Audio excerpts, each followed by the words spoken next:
Right now, a homeless man's death at a bus stop has some people calling for change in the Queen City. Ken Martin was no doubt looking for warmth in the bitter cold downtown early yesterday morning.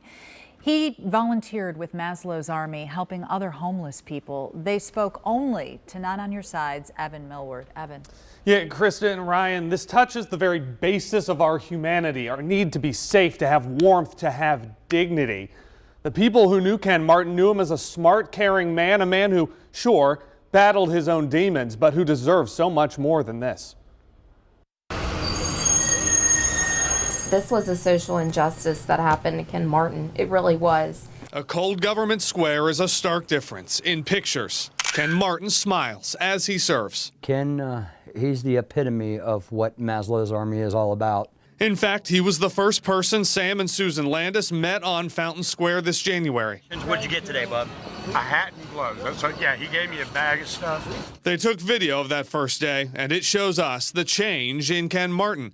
This was our interview with him Memorial Day, 5 months later. My self-respect, my dignity, it's all coming back. He told us then he'd been sober 4 months and had found housing. I'm hoping that I can be an example, that just one person out there who's in the same boat as I was will look at me and say, you know, if he can do it, maybe I can do it. The Landises, who started Maslow's Army, have been there, homeless themselves. So they saw when Martin slipped again.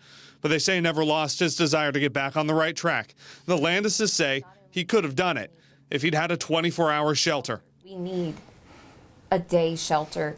People have a night shelter. They need somewhere they can go during the day. Maslow's Army has been trying to raise money for one, and now some city leaders agree. Councilman P.G. Sittenfeld tweeting about the need, now calling for a look into what he calls gaps of care leading to Martin's death.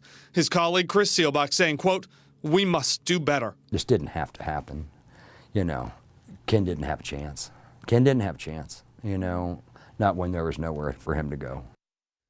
So the Landises say he was such a hard worker, such a good volunteer, he earned his Maslow's Army shirt. Ahead at 6, how Maslow's Army is going to remember Ken Martin, and more reaction and that push from city leaders, some possible plans to help with those who have nowhere else to go in these low temperatures. Guys.